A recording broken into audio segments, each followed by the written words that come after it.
5980.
Said you needed some time, just a little more time to make.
FM and also online at mykcr.org.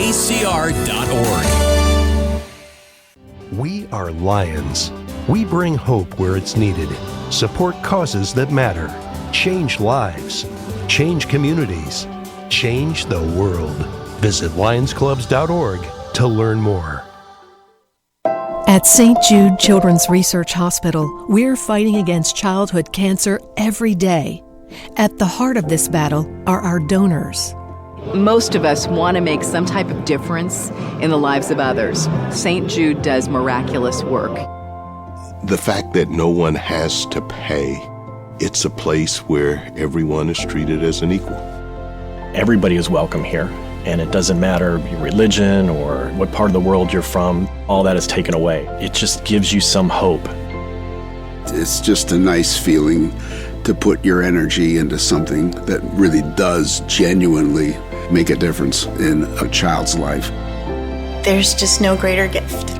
If we have the ability to help, then we have a responsibility to help. Finding cures, saving children. St. Jude Children's Research Hospital. Find out how you can help at stjude.org. Introducing the YMCA. Sure, you know the Y for a swim or a game of hoops, but we're more than that. We're a cause. When you take a jump shot at the Y, someone else is getting job training. Practice yoga as a team practices her leadership skills.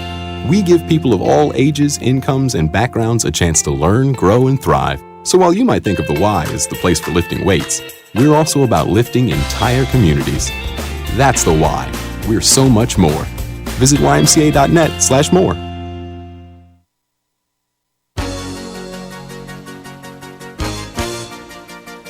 Hi, Hi, this is Winnie from the Rosendale Seniors, and I support Kingston Community Radio, and so should you.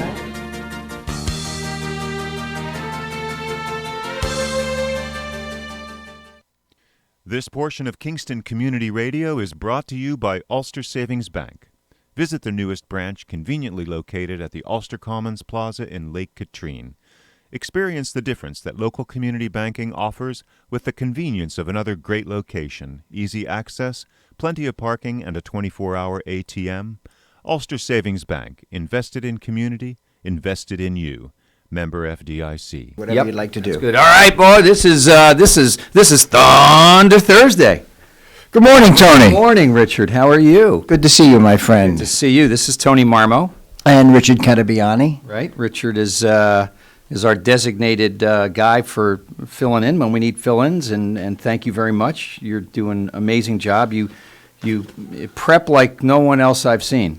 Well, occupational hazard, retired school teacher, lesson plan A, B, C, and D if one of those doesn't work. And I've been from the Wing It family for a while. Good combo. Yeah, we are a good combo. It's good to see you again. And I just want to mention about our guests today, because we had such a great Rotary meeting last evening, which we'll wait to talk when Bill Calderara gets here at 8 o'clock. But 7:30 we have Elliott Auerbach, our New York State Deputy Comptroller, and 8 o'clock Bill Calderara, and then at 8:30 Lisa Moriello Berger. Correct. A former student of yours, potentially. I know Michael was in my class, Okay. Young Michael. Yeah, Moriello. Yeah. Right, and, sure. Yeah, great family, great guys. And I think Lisa is bringing someone on who does a road race, a women's road race in the Woodstock area. So that person's calling in. Lisa will be in studio. So, Great.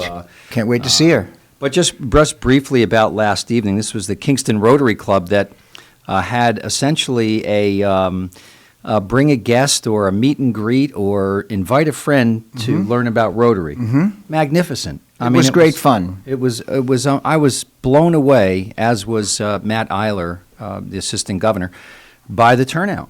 There were 36 people in the room, and 14 of them were visitors, guests, and and one of them was going to be a speaker at our very next virtual that's meeting. great. Yeah, Ellen Messer. Oh, I know Ellen well for a long time. Great gal.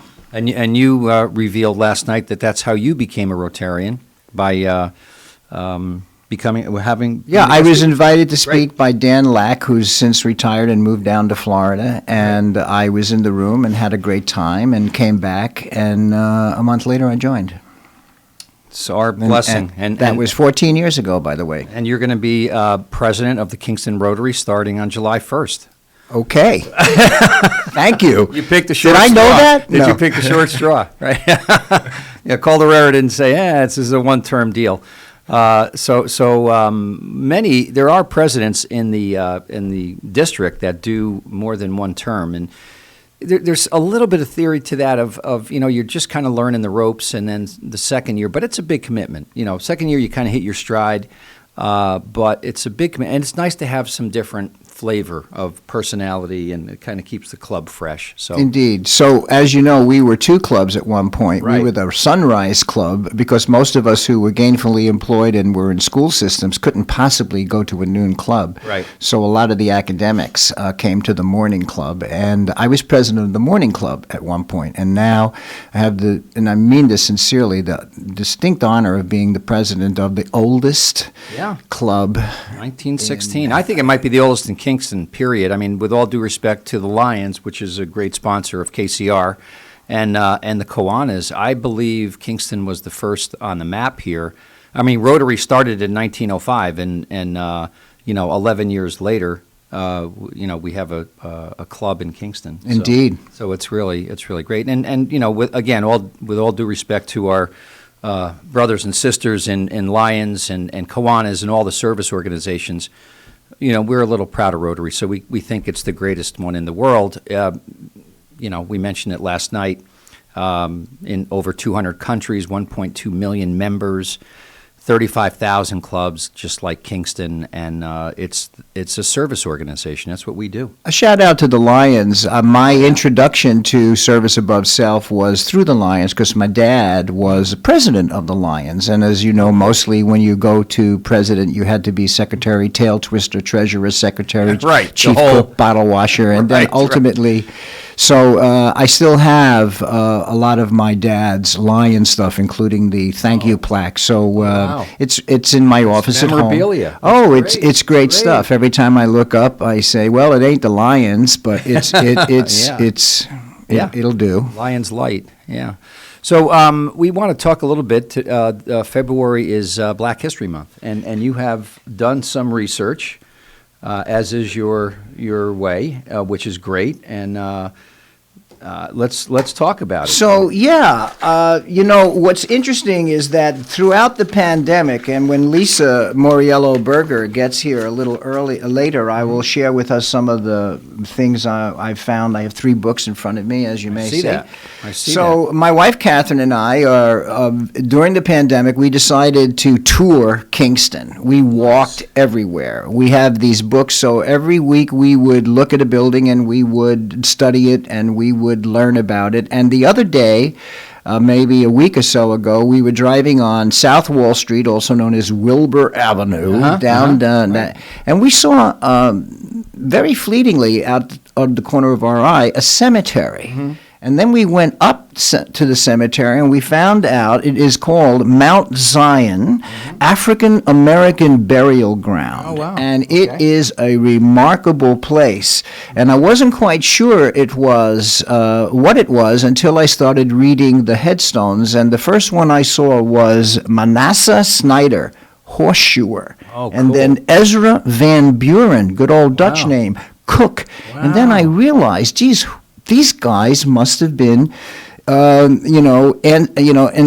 auxiliary troops, and they were the 20th Regiment. Wow. It's called the U.S. Civil War and World War I. And we were really amazed that it was the United States Colored Infantry. Now here is. It being Black History Month, it was really interesting because these people were of color. They were not allowed to be buried in the city of Kingston. Huh. It wasn't the only cemeteries in the city of Kingston at the time were Montrepose and Wiltwyck. Sure. So we found that really, really very interesting. And then, so I'm just curious. Was the cemetery in pretty good shape? No, actually, it wasn't. And now there was a rededication in 2011, and there is a video that you could watch on YouTube, which is really quite moving. And I was thinking as Catherine and I were walking around, gee, this would be a great project for Rotary. Yeah. This would be a wonderful youth project, we're reaching into our community resources. Excellent idea. And one of the things that really amazed me about it was that this troop, this company, which was gathered in Ulster County, New York, and basically commissioned in Rikers Island, were sent to the South. They fought in Louisiana, they fought in Maryland, and this is the last fact I'll give you about these poor lost souls.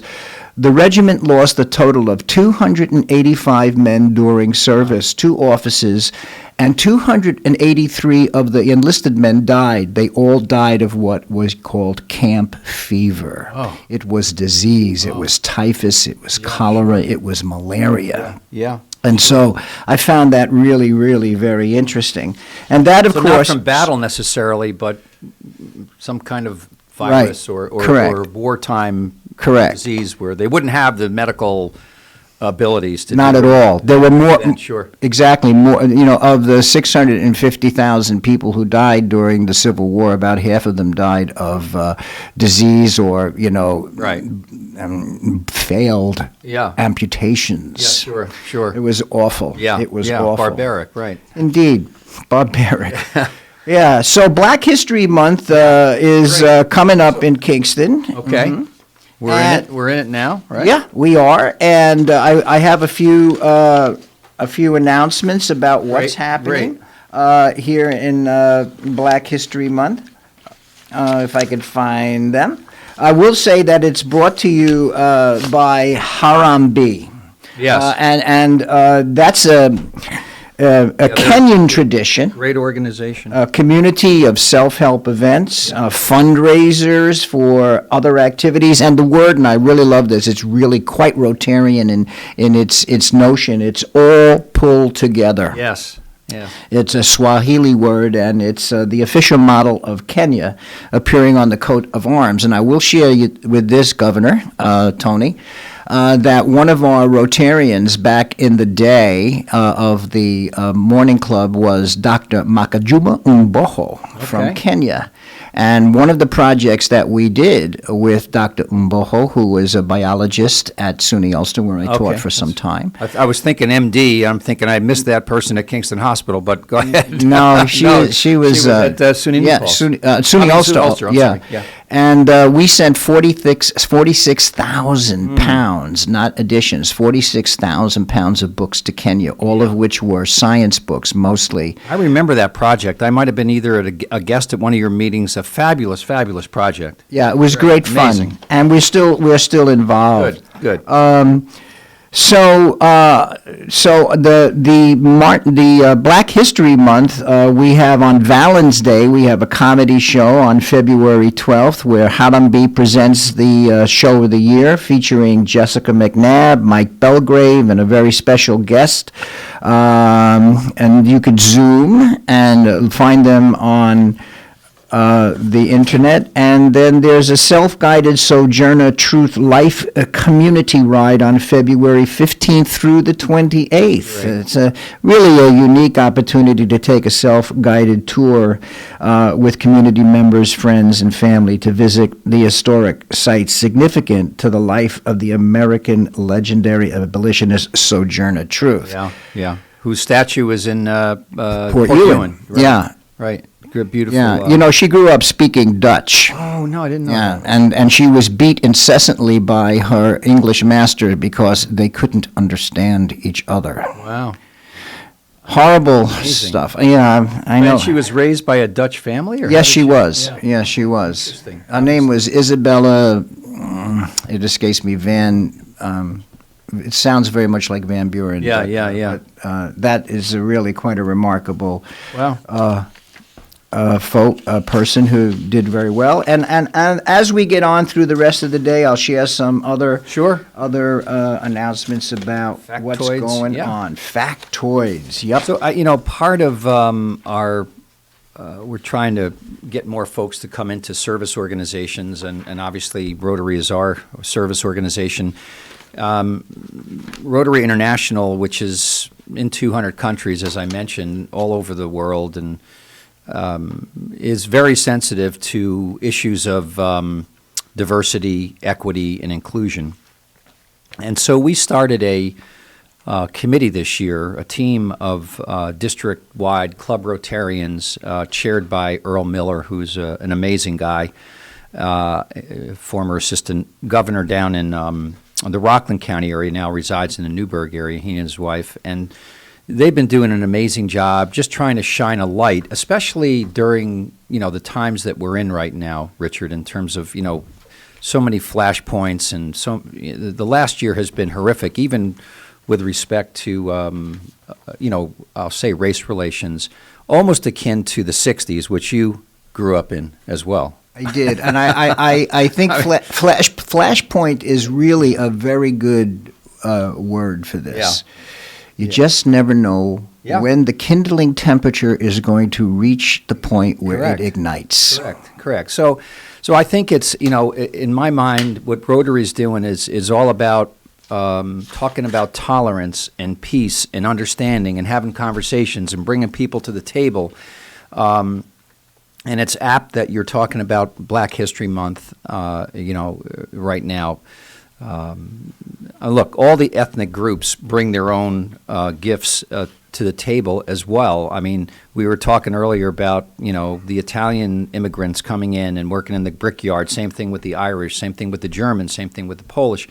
Just about every ethnic group has come to this country and faced difficulty at their time, when they entered. But you know what really amazes me about most of the immigrant groups that have come to the country and continue to come, the only word that comes to mind is they endure. Yeah. We really endure. Yeah. And I think that's the American character Yeah, in absolutely. general. Wherever we come from, wherever as our guest Elliott Auerbach said when I was researching some of what Mr. Auerbach is about. Yeah. He mentioned that he grew where he was planted, and that's from Ella Grasso, the first woman governor of Connecticut. And I believe that all of the immigrants just grew where they were planted. Of course, you needed to be nourished. Yes, absolutely. But you endured. No, it's a absolutely correct approach, and we're also thinking about, we Rotary also thinking about ageism, which is a whole nother form of discrimination, if you will. But in terms of the older folks in our society, we certainly want to embrace the younger folks, but we don't want to throw out the older folks either. And so this is a big tent. I talk about that a lot. It's Rotary is a big tent when we talk about service, and then I think the percent. I started in Rotary before there were women in Rotary, and that just blew my mind. And the same thing with the other service clubs. About the mid-late '80s, these organizations were all men. I mean, and pretty much all white men. So what was really refreshing about the visitors meeting last night on Zoom for Kingston Rotary was that of the 14 visitors we had, 12 of them were women. Yeah, that's amazing. That's great. Very accomplished women. Yes. I mean, really quite remarkable. Yes. And in 1988, that's when Rotary admitted women. Right. And it's been uphill ever since then, quite honestly. Yeah, but it's been the best thing that's ever happened. And by the way, only through the Supreme Court did that happen. Rotary didn't say, nor did Lions, nor did the Kiwanis say, oh yeah, let's bring in women. The U.S. Supreme Court had to say, you will admit women into your service organization. Yeah. So, we've come a long way, but we've not come a long way. We still have miles to go before we rest. But, that's just what it's all about. And I think to, shine a light this month on Black History Month is apropos, especially in this area. And, we have a thriving black community here, I think, but again, issues and problems and concerns that we need to deliberate, talk about, have a dialogue about, and that's what I think that's what it's all about. So, yeah, and that's what Kingston Community Radio is all about. Is getting these messages out there. Please support us. We're a 501c3 not-for-profit radio station. We don't have corporate. Thank God, corporate people that are saying, play this commercial, play that commercial, do this, do that. We are funded by the listeners, and we're funded by our great underwriters. And it's we're all about the community. So creating the dialogue is really important. Keeping the dialogue ongoing is really important. And I couldn't agree with you more. Radio is really a good vehicle to do it, especially community radio, because we're all in this together. Yeah, absolutely. So I think a shout out goes to all the folks that kept our roads clean. I thought they did a pretty good job given the magnitude of this storm that came through. It's a little bit funny though. I mean, we live in the Northeast. We've had these storms now for as long as I can remember. And we always seem surprised, don't right, we? Exactly. What's that? What's that? And let me go to the store and buy everything that I can. Right. But I guess at some point that's probably makes some sense. But, enough of all that stuff of toilet paper, and thank God that's a little bit over. But no, I was thinking the DPW folks, the Department of Public Works, the state, the county, the city, all the local private companies that do plowing. I mean, they're out there at 2, 3 o'clock in the morning, and we're just, nice and toasty in our little bed, and Correct. and they're working their tails off to make sure the roads are open. Essential workers can get to hospitals and nursing homes and fire departments and places like that. So, a shout out to all those folks. Yeah, and Kingston Rotary, as you may remember, Tony, we placed placards. Try to say that 3 times fast. Placed placard, yes. Yeah, it's true. We placed placards at most of the intersections, thanking our essential workers. Yeah. Because we really do appreciate them. No, it's critical. It really is, and I think they're on. I'm not sure how much it matters because the supply is not there, but I think they're on the vaccine list, and I think they're first up. Most of them, I think, have received their vaccinations. I'm on one list, and so I'm waiting patiently, but whatever. I've only been on. I think I signed up maybe about a week or 10 days ago.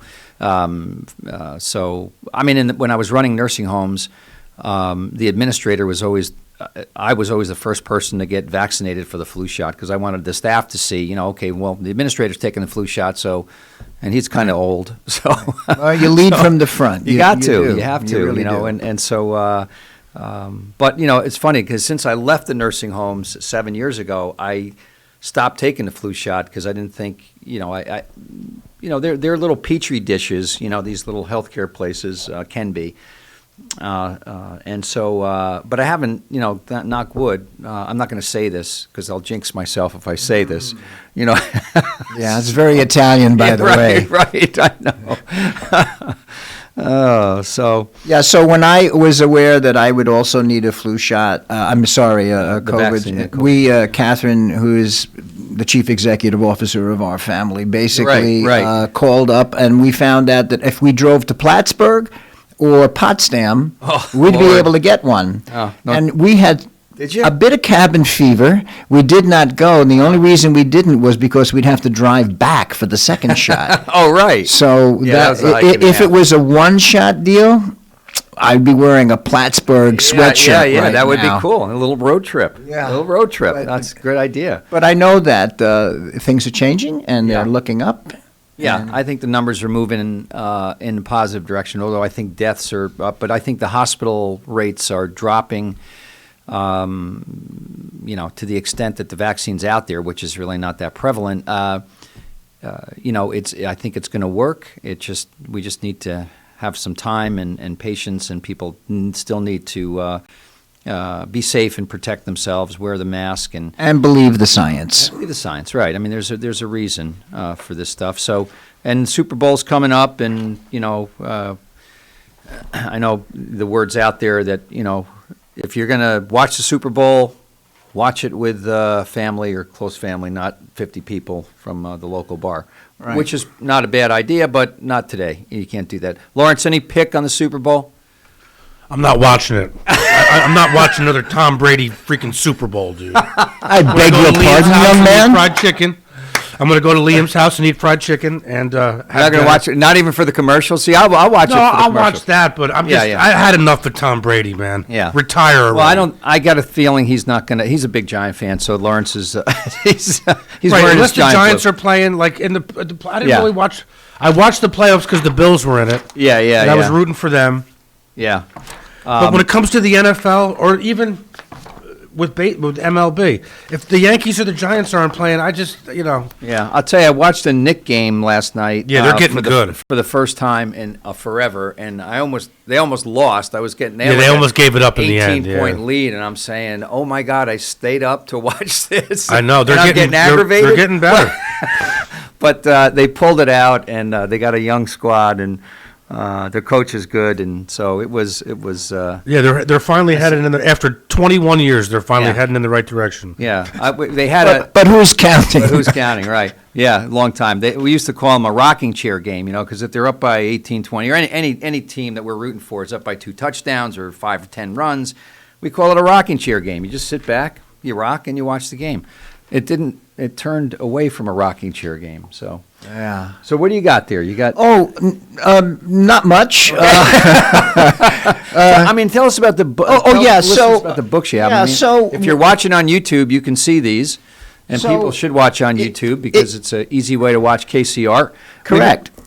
So basically, Kingston is really a remarkable place. Yes. I mean, on so many levels. And Dr. William Rhodes, who is a professor emeritus of archaeology and architecture at SUNY New Paltz, wrote a couple of books. One is called An Architectural History and Guide of the City of Kingston. As you can see, it's rather dog-eared because it's a work. I mean, it's an actual text. Yeah. And then we have Ulster County, New York, The Architectural History and Guide, and it is also quite remarkable with all photographs and of buildings that used to be and now no longer are. Then my personal favorite, because it's really right here at home, is The Street That Built the City by Lowell Thing, McEntee's Chestnut Street, Kingston, and the Rise of New York. And as you may remember, last night when I was speaking a wee bit about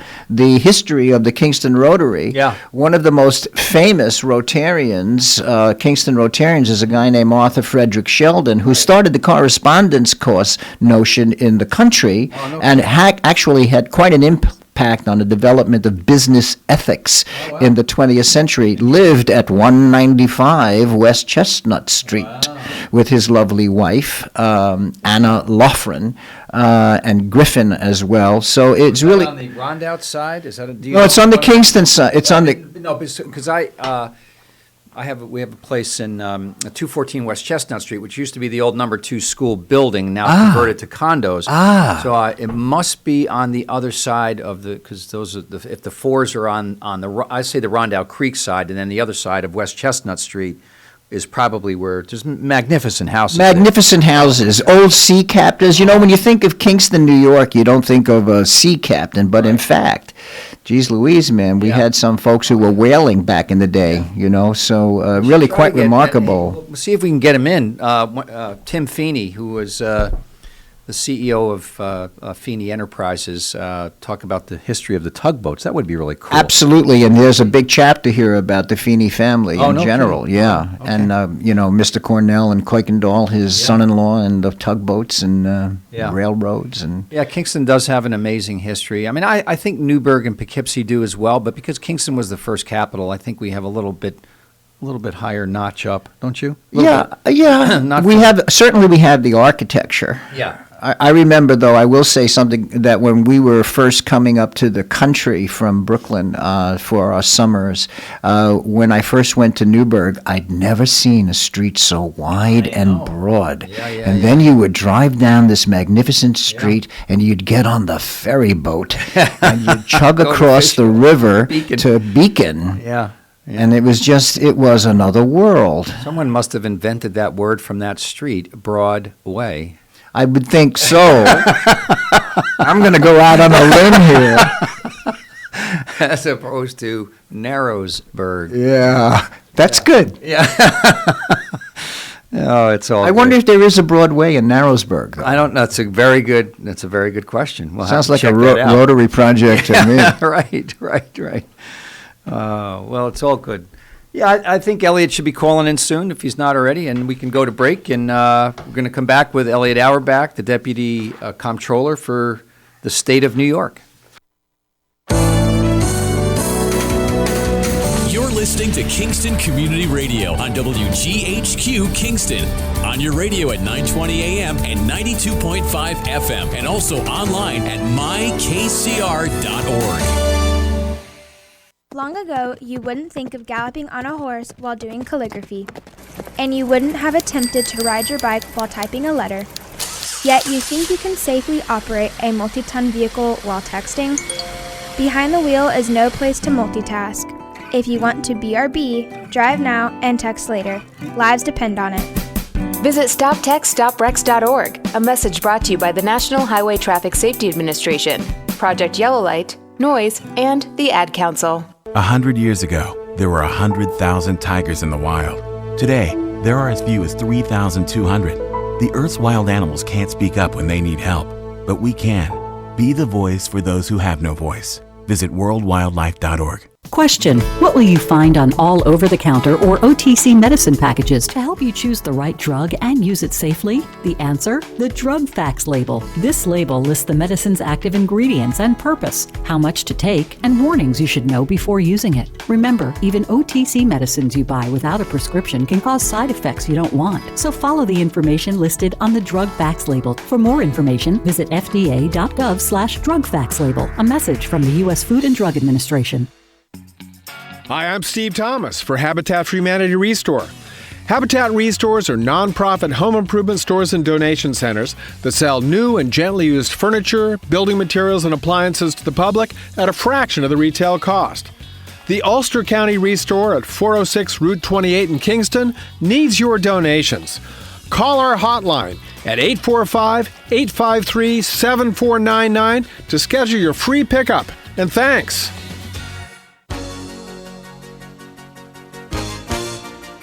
Hi, I'm Ruth Quick from town of Ulster. I support Kingston Community Radio, and you should too.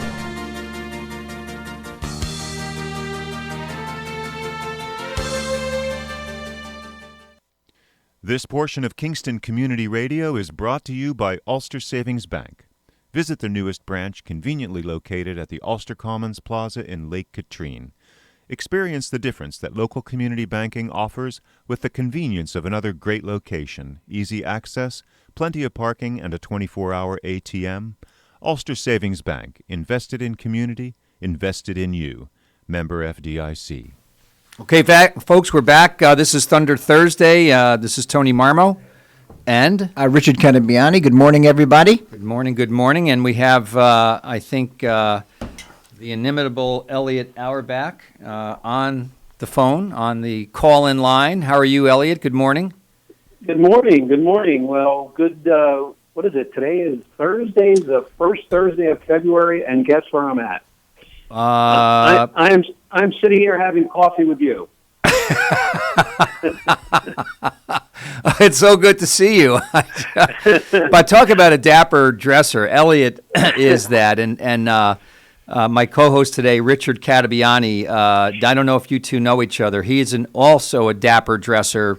His father was a tailor. We chatted about that in Brooklyn on the line, and that off the air rather, and that's where he got his threads from. Yeah. Yeah, we were our dad's calling card. My brother and I. We had absolutely no choice, you know.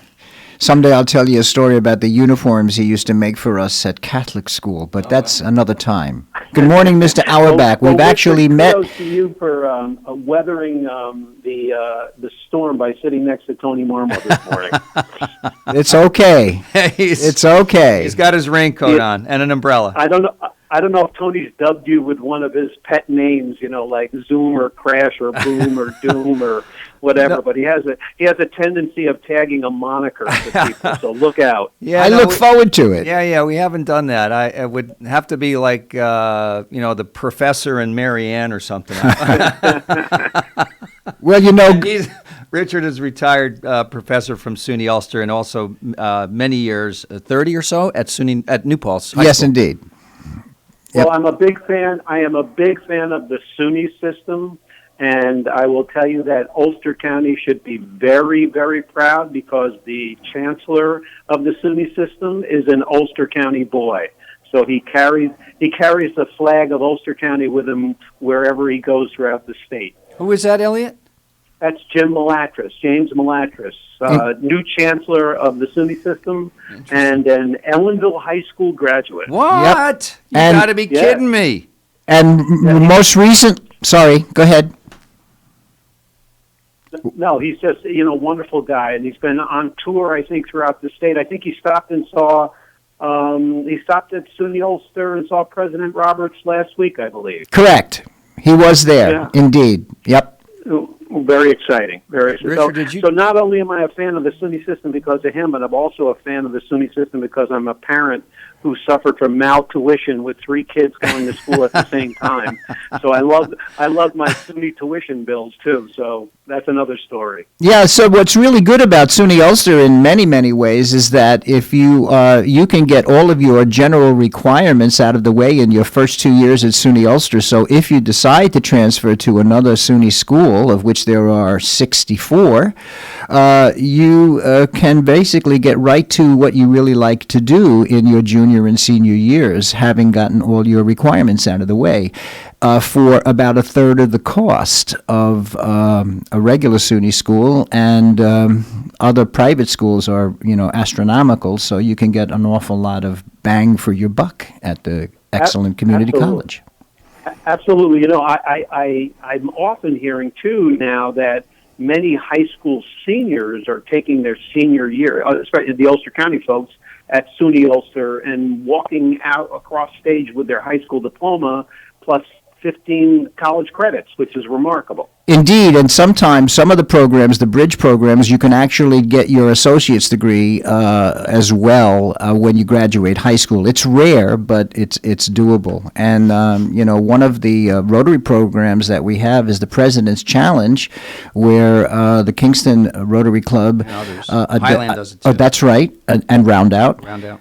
We identify an 8th grader whose family has never enjoyed, a college education and might be considered at a disadvantage financially, and we follow this 8th grader all the way through to grade 16, which is really lovely and very powerful, and we are quite proud of it. What a great opportunity! What a great opportunity! Yeah, it is a good one. Elliott, Richard has done a lot of research on you. Well, I'm not sure I honestly, as I told Tony and just about everybody who knows me, I am not a fiduciary guy. If I have to figure out a tip in a restaurant, the socks come off, I count toes. So smoke. I know what I can do and I know what I can't, and I think that's one of the benefits of being a grown-up. You basically know you can't do this, so have someone else do it. So I didn't know what a comptroller was, and I didn't know what a controller was, and now I do, but I'm going to let you talk about it. But one of the things that really amazed me is that the comptroller word actually goes back to the Battle of Hastings. This is really bizarre, because when the French came in and overtook the English, they had to have somebody to count everything that there was in the country, and so they did the Comptroller. And I understand that there is a difference between a comptroller and a controller. One is basically for-profit and one is a non-for-profit. And now over to you, Elliott. Well, you've really teed it up for me. I can tell you this. This is what I did for the last 10 years when I was the Ulster County Comptroller, and I went around to speak to a variety of different public interest groups, high school classes, etc. I would write the word comptroller on the board, COMPTROLLER. I would then circle the two letters M and P and say that we're the money police. And that's basically the way to describe the role of a public servant, a public comptroller. And, the interesting thing, and I had a radio interview yesterday on the Capitol Press Room, and we were talking about how some people perceive folks who are in the auditing world or the comptroller world as bean counters. And the host of the show said, well, you take out your slide rule. And I told him that I don't have a pocket protector. So we're trying to change the image of that, and at our level on what we do at the state and who I work for, which is Comptroller Tom DiNapoli, we find ourselves to be really out working with local governments as their partner to ensure their fiscal integrity.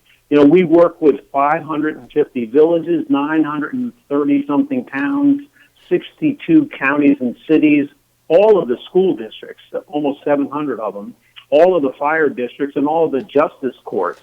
So we're partners with local government to ensure, as I like to say, that they're effective and economical. So that's really our role. It's really daunting when you think of it for somebody like me, and I'm looking at a quote that you're attributed to having said, and it says, and this is when you were a decade at Ulster County. It has been a wonderful decade of being Ulster County Comptroller. I gained a newfound appreciation for what it takes to run county government, and here's the point, what it's like to have 180,000 bosses. Can you talk a little bit more about that, Elliott, please? You don't get the softball questions like from me, like, hey, what? He's done research on you. Well, what I really meant by that is that I viewed myself as accountable to the 180,000 people of Ulster County, and that's who my bosses, that's who I answered to. I didn't answer to the legislature. I didn't answer to the county executive. I answered to the people. And when I first ran, and if you recall, the comptroller position as well as the county executive position was brand new in 2009. It was the result of a charter change. I think folks in Ulster County were literally fed up with what they saw as waste and abuse and moved in that direction. And when I stepped in 2009, the first thing that I recognized is who I am most responsible to, and that's the folks that live and work in Ulster County. And I brought that with me on the state level, too. Of course, it's a little bigger than 180,000 people, I can tell you that, but quite honestly, I view myself as responsible not just to Comptroller DiNapoli, but to all the people in New York State who rely on the Office of the State Comptroller to be that same fiduciary watchdog, so to speak, to look out for the interests of the people. I can tell you that, right now we're going through the budget process at the state level. And I can tell you that there's many moving parts to that. Yeah. During this year especially, Elliott, right? During this year with the pandemic?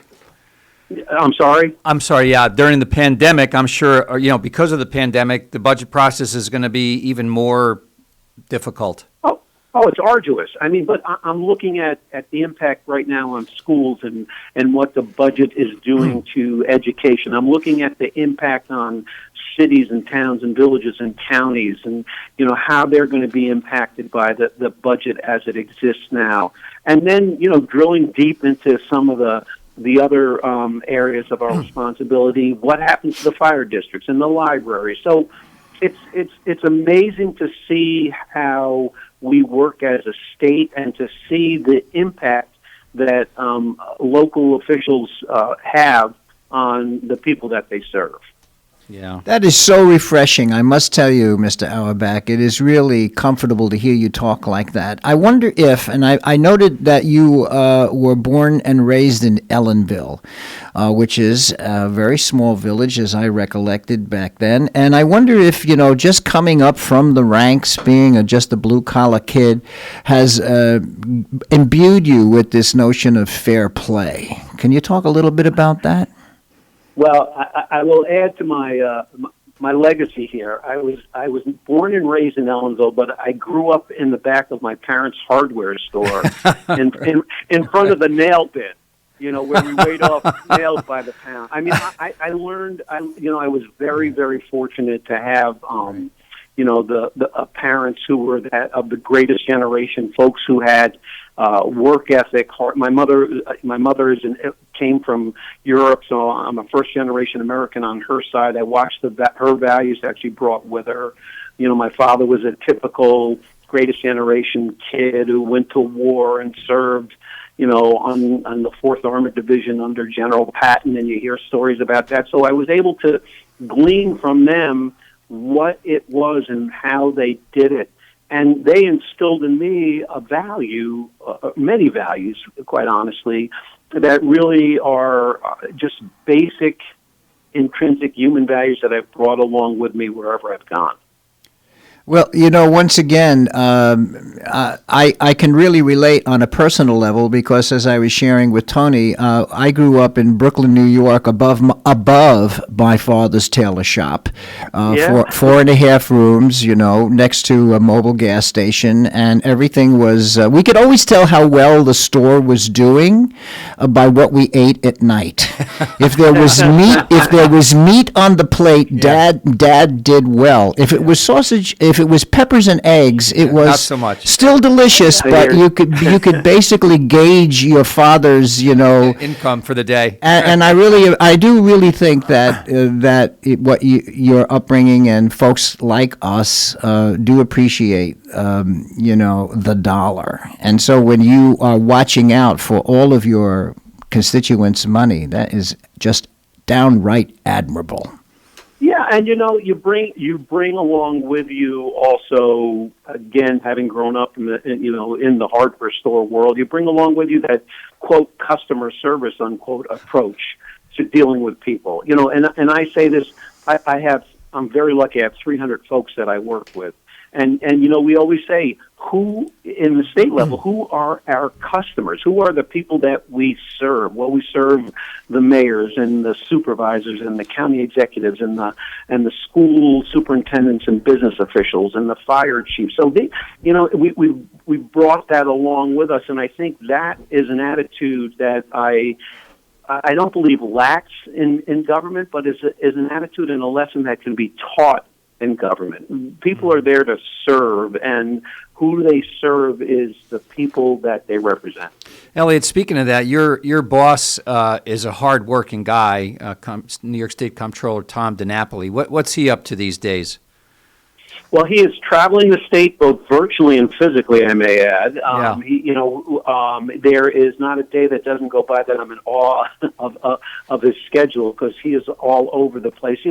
Again, we're busy together from my perspective, working with the Comptroller, looking right now at the impact of sales tax on the state. And so the Comptroller just came out with a report on that this past week. And what last week? What the sales tax spin is, quite honestly, is that we saw a dramatic drop in sales tax, but it was dramatic. It declined 10% across the board, year over year. But it's interesting because we've seen these little bubbles in areas where sales tax collection has actually increased. Yeah. So it's, and certain geographic areas where sales tax has increased. So the biggest hit, of course, comes out of New York City. But, when we look at the year of 2020 and lining up against 2019, revenue dropped $1.8 billion with a B dollars in sales tax collection. And if folks don't understand it, sales tax is the fuel that keeps the engine of a lot of local governments moving, because while the state has a 4% share of the sales tax, Ulster County, for example, has an additional 4% when you pay that 8% at the register. And out of the 4% that Ulster County keeps, they take a portion of that and disperse that amongst the 20 towns and the city of Kingston. So it's spread around. So when sales tax drops, there's a real everybody suffers. Trickle-down impact there. And, I guess the question is, have we hit rock bottom and we've been coming back up, right? I mean, it's, I think maybe the third quarter of 2020, maybe it's coming back. I mean, is that what it feels like it is, from my perspective, in the jobs world? I'm sorry, I'm a rose-colored optimist, Tony, but I am seeing, factually that it is starting to percolate up. So what we've been doing, what my team's been doing of late, is we've been traveling the state, talking to local elected officials region by region to see how they've pivoted and adapted during the course of the pandemic. We call it COVID case studies. Right. And we're just amazed to see how not only have the municipalities themselves been able to be stabilized, but they've been innovative and using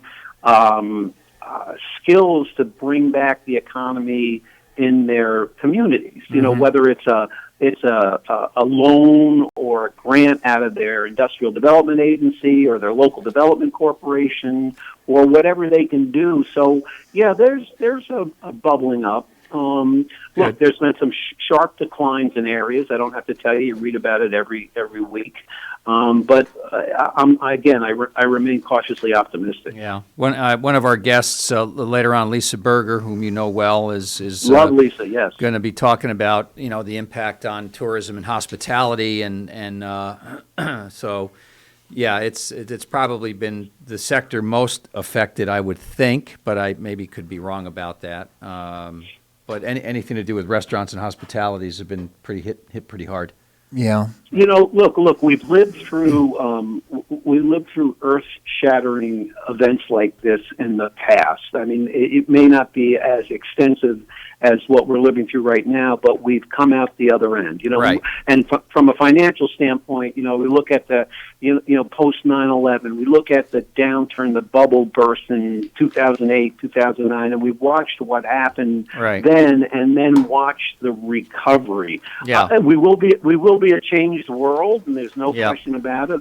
I had a discussion yesterday with a vice president of a major bank, and they're talking about reconfiguring their business model, as many of us are. I mean, most of my 300 folks are working remotely from home, so that's a whole change of what we did 10 months ago or 12 months ago. So.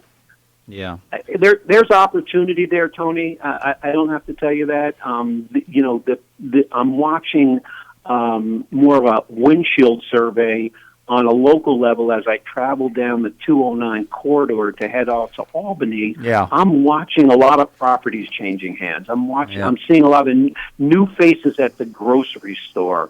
I'm seeing folks who are moving out of the city, are migrating out of the city, and coming up to this area who are looking to plant their flag permanently, not just be weekenders, because now they can telecommute and they can enjoy what we have always known, which is the best kept secret probably in New York State, that how great Ulster County is. Not so much anymore. Not so much of a secret. I heard the other day the term Kerhamptons, which I found really quite remarkable. Kerhamptons. Yeah, that's a good one. Yeah, that's Kerhonkson, and if you knew Kerhonkson before it became Shishi, you would chuckle because but if you drive around Kerhonkson, town of Rochester, supervisor Mike Batten, who's done some amazing things there, you drive through there, you can witness the change. It's the boonies back there.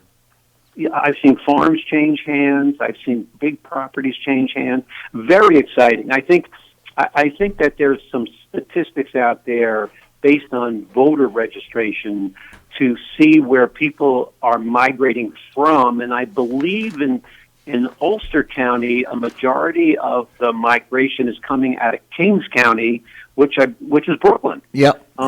So very interesting to see. But then New York City looks like a Will Smith movie where he's driving around with the dog that maybe got infected by a dead person. I don't know. New York City will bounce back too. It may not be the New York City that we've known, but it will bounce back. But look, again, we need to embrace this as an opportunity. Yes. I can tell you this. And this is just on a personal note. I would travel all over the state, and I would look at my gas expenses, and I can tell you over the course of the last 10 months, my gas expenses have dropped dramatically. Yes. Which means that I have more money in my pocket to do something else. But also, it probably means that from a green economy standpoint, from an environmental standpoint, that's a good thing too. Yeah, absolutely. So. Apropos that, can you tell us a little bit more about how the new order of business with Zoom affects dialogue, and how do you keep all of the all the issues on the front burner when you're so remote? I know that's not a trick question. It's something I really think about. It's sort of like how do you deliver really good education, instruction if you're not in the same room with your folks? Well, you've touched my sweet spot here, because one of the things that I've been really developing with my team, and I have some great people first of all, we do a local officials training program, which is remote, which is, through either WebEx or Zoom or Microsoft Teams. We're doing an accounting school next week, as a matter of fact, for newly elected people. So it's almost become that much easier, that much seamless when you can use technology, so that I'm not having to draw people from across the state into a specific room. I can touch them all at once using technology. So that's been wonderful. From an interactive level with folks that I work with, we can pull a meeting together in 5 minutes via Microsoft Teams, not have to worry about booking a room, not have to worry about, getting people traveling in a car. So that has a dramatic advantage too. I do miss the face-to-face. I do miss the personal. Tony and I are huggers. You're handshakers. Right. You love to be in a room with people. There's an energy there, and I miss that part of it, as I think most of my folks do too. But also from the other side of it is, I use the overused word right now, pivot. We've been able to pivot pretty quickly, and we've been able to do it very effectively.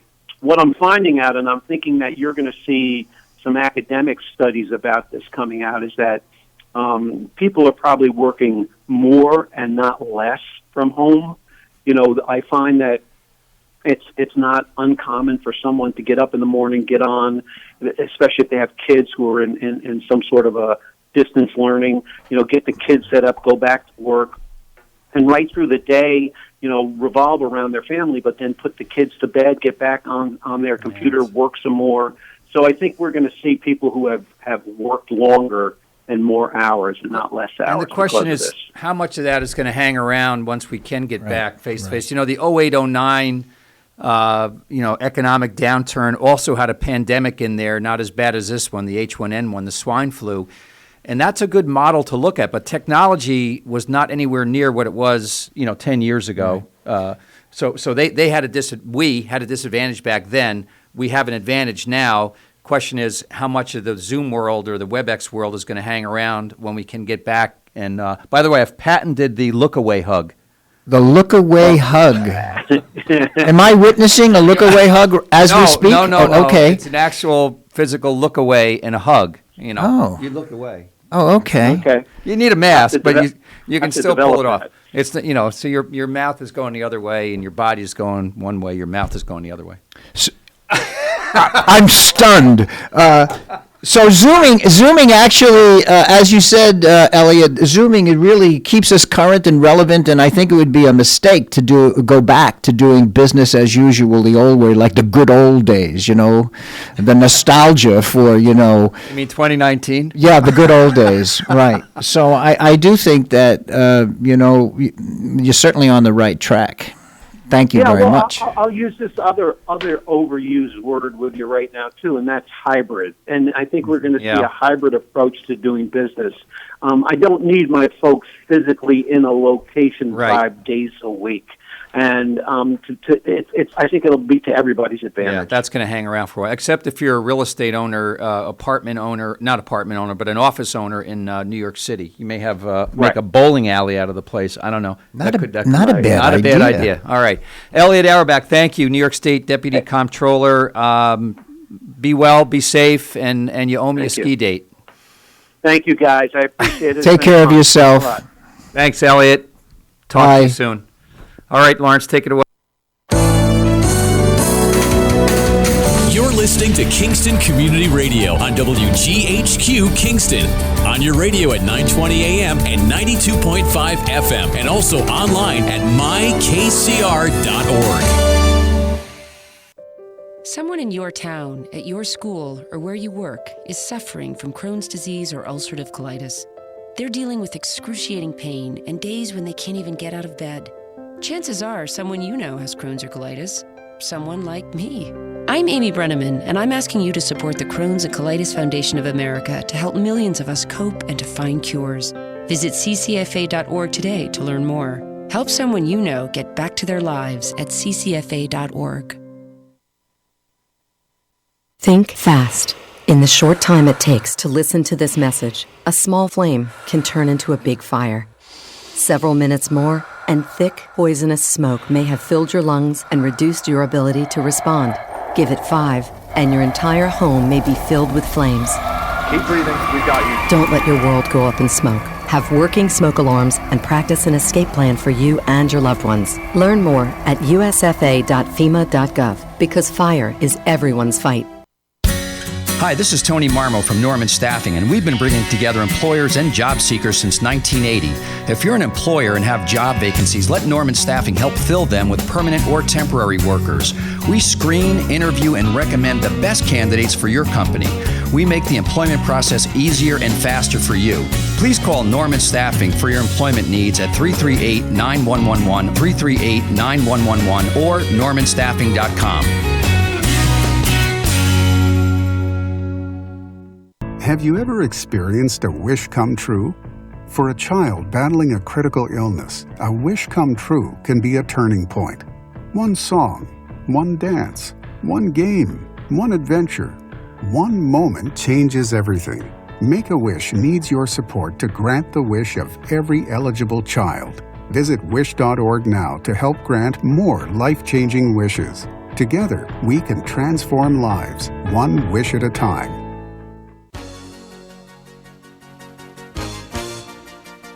Hi, this is Winnie from the Rosendale Seniors, and I support Kingston Community Radio, and so should you.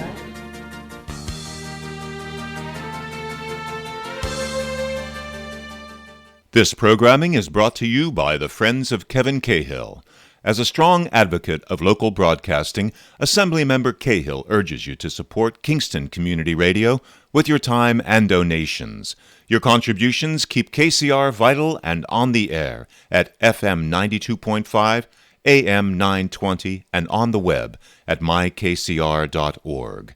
Please join Assemblymember Cahill and send your gifts of $10, $25, or more to Kingston Community Radio, Post Office Box 4364, Kingston, New York 12402.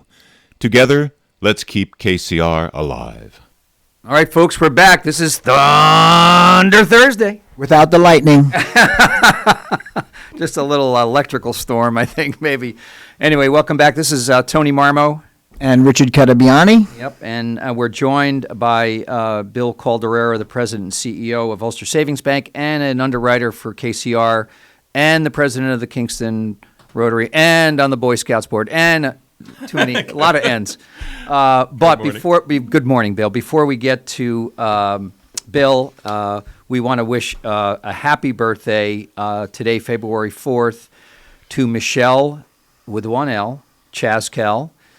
From your friends at People's Place. We hope you enjoy your special day. And Michelle gets to be the today's winner of the Boyce Dairy Milk House, 62 O'Neill Street. She is the solo entry today. So she is a winner of many degrees of... Slam dunk. She's a slam dunk, layup, whatever you want to call it. 6-inch putt, winner of the delicious cow pie, or famous cow pie, for February 4th. And we're going to give her a little congratulations, Michelle. No, that was a bad one. Here we go. All right, better. Congratulations, Michelle. St. Mary's in Fishkill as an altar boy. That's when you learn how to ring the bell. I have a story about that, but not today. Not on the air.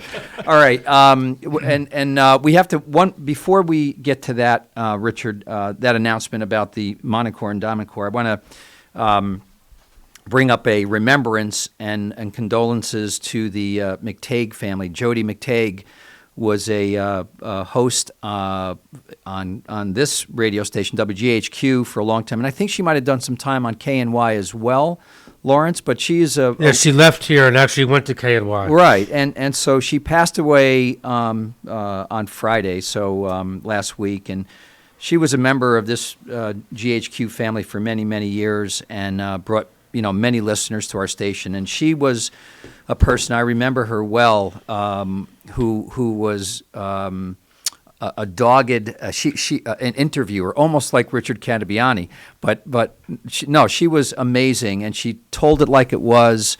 had a great personality, a great energy, and I know and she had a little bit of an accent, right? A wee accent? Did she have like a little, a bit Scottish? But she was a great radio personality in the Hudson Valley for many, many years, and our condolences go out to the family. And so if you Google her name, you might even be able to hear some of her stuff. It's really... she was on GHQ from when I was a little guy, probably until I was in my mid-20s. So she was on for quite a long time. I think she was on open mic with Sean O'Brien too. Yeah, she was. Because when when Rich Matthews and Luke Kirshner and I started with GHQ back, I think it was like 2002 or 3. She was still in the background. She was still connected. So. So condolences to the family. All right. I never met Miss Jody McTague, but I can tell you she sounds like a remarkable person and a great contributor to the community. So condolences to the family. A woman ahead of her time, for sure, and not afraid to appropriately say what was on her mind and appropriately have dialogue, appropriately ask questions, and bring the community together. So she was well ahead of her time. All right, and we have something's going on. Yeah, so not only is there Black History Month February, but we also have the Kingston Monica Choir and Damen Choir, the men and women's choir. This is a winter Wurst Fest. Sounds great. W-O-R. Yes, W-U-R-S-T. F-E-S-T, and if you pre-order by Friday, February 12th, you can get a menu choice of bratwurst or weisswurst, the platters with 2 wursts, the platter with 1 wurst, either $13 or $11. The meals, of course, being German, include sauerkraut, mashed potatoes, dinner roll, and dessert.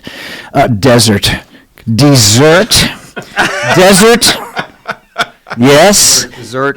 Or dessert, and if you want an extra verse, it's only $3 each, and of course, water and soda is $1. Walk-ins are welcome while supplies last, and if you are so interested, please contact Marion Elfine at 845-546-3534, or Anne Marie at 845-336-7440. Once again, Marion at 546-3534, or Anne Marie at 336-7440, all at 845 area code. Sounds delicious. Sounds absolutely delicious, and the choirs are pretty good too. I've heard them. They're really hardworking, well rehearsed, and truly a wonderful cultural shout out to the German immigrant community, which we were talking about a wee bit earlier. We were. They have their places on Greenkill Avenue, and before the plague, it was people would go there a lot, and even during the pandemic. But anyway, welcome Bill Calderara. Happy to be here as always. Yeah. So. Before we talk about Rotary and the great evening last night on Zoom that you all put on, let's just talk a little bit about what's going on in the banking world these days. Only because that's what you do. I know you do a ton of volunteer work, but occasionally you have to pay the bills. Pay the bills. Pay the rent. We have a lot going on. It's actually our 170th anniversary year. Wow, so that's a big deal. So it's a big deal for us, and we're having some fun with that. So we announced at the latest chamber meeting that this year what we're going to do is 170 acts of kindness throughout the year. Nice. Some of those will be completely random. Okay. And some of those will be planned out and pre-announced. Wow. Okay. So we're working through How those. cool is that? At the chamber, we actually gave out 2 random gift certificates to 2 people that just were either commented or nice. posted something while we were on for the chamber, which is actually now all on Facebook or live.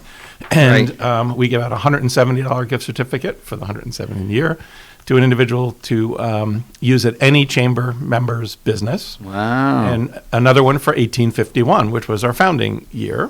How cool is that? And if they were Ulster customers, which both winners happened to be, we actually doubled those amounts for them. Wow. Okay.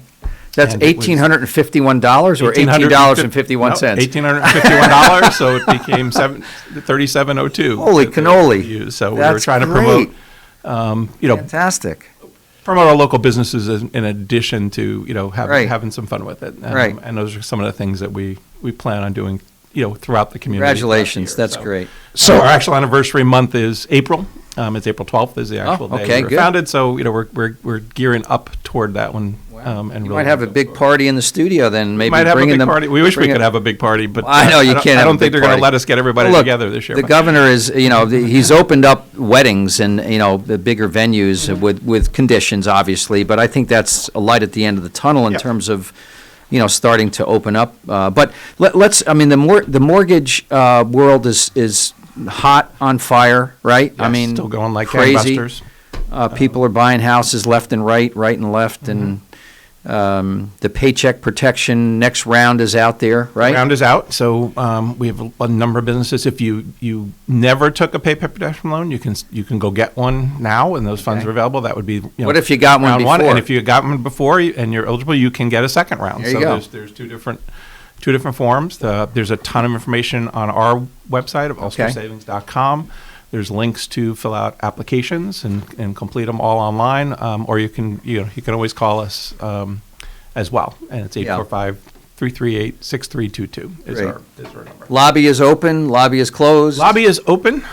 We have greeters at the door, so you'll be greeted by a greeter. Obviously, we ask everyone who comes in to have a mask and or a face shield for protection.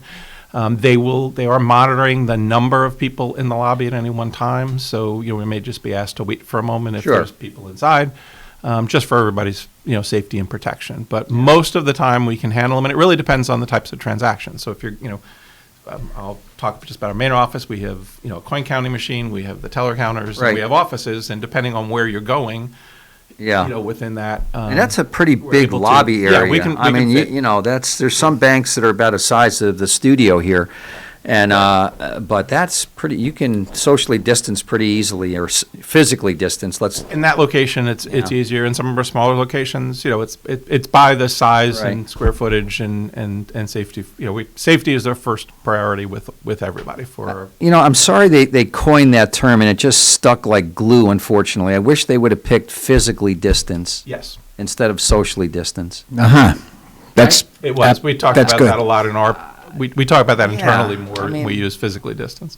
Yeah, that's really what it was supposed to be. Right. Socially distance seems like you're living in a cave or something. You're not, you're a hermit somewhere. So listen, 170 years ago, so when I was looking up the history of Ulster County Savings Bank, and I found out that one of the presidents of Ulster County Savings Bank was a fellow named Alton B. Parker. Does that name ring a bell to you? Heard it, yeah. So Alton B. Parker became a president. He was a Kingston lawyer of this excellent savings bank that you now run beautifully in 1896, and he resigned from the bank in 1904 to run against, are you ready, Theodore Roosevelt.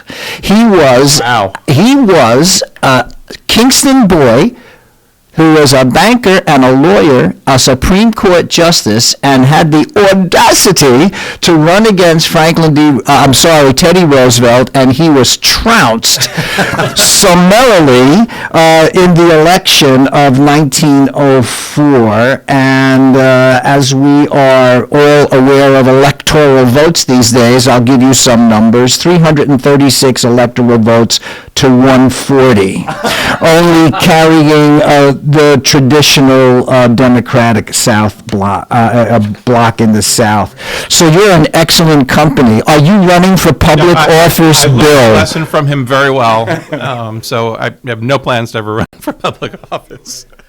Another thing, as I mentioned to Mr. Auerbach, I'm not a money guy, as you very well know.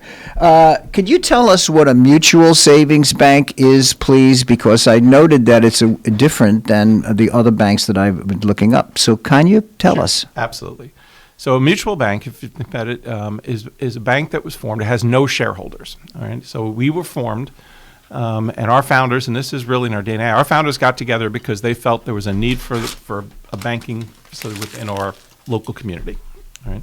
They put up their own capital without any real expectation of getting that capital back or any return on those funds. So it's truly a philanthropic endeavor as they go forward. So we have no shareholders. We exist for the benefit of our customers and the community. And that allows us to take a long-term approach on our decisions. So, as you know, on any public company, in particular, right, public bank, the fiduciary duties of myself, as if I was a CEO or the board, and every employee, their first fiduciary duties is to the shareholder. So by definition, the customer can at minimum has to be number two in that conversation. We don't. We can think about the customer first all the time, and I really love that within our model. And we kind of treat the community as a shareholder in the form of a dividend. So rather than, we don't pay a shareholder dividend because we don't have shareholders.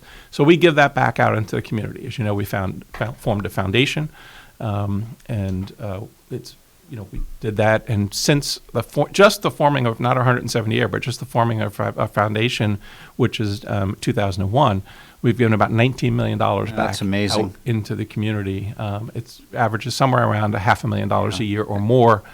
And it's so important. In different years we give more when we're able to, and it's been phenomenal. So it's just a big part of our DNA, and that really does go back to our founding.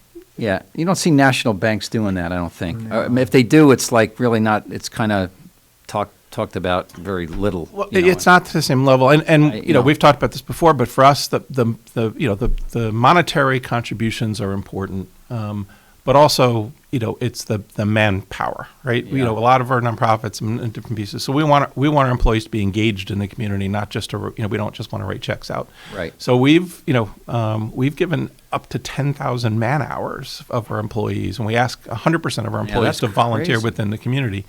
And it's really phenomenal. And and you mentioned we all sit on a number of boards or go out and do community activities, and we don't care what it is. You know what I mean? Right. We ask our employees to find what their passion is. So if that's kids sports and they want to be a coach, that's great. If they want to, local religious organization, volunteer at the church, whatever it is, it doesn't matter. We really just want them to be involved.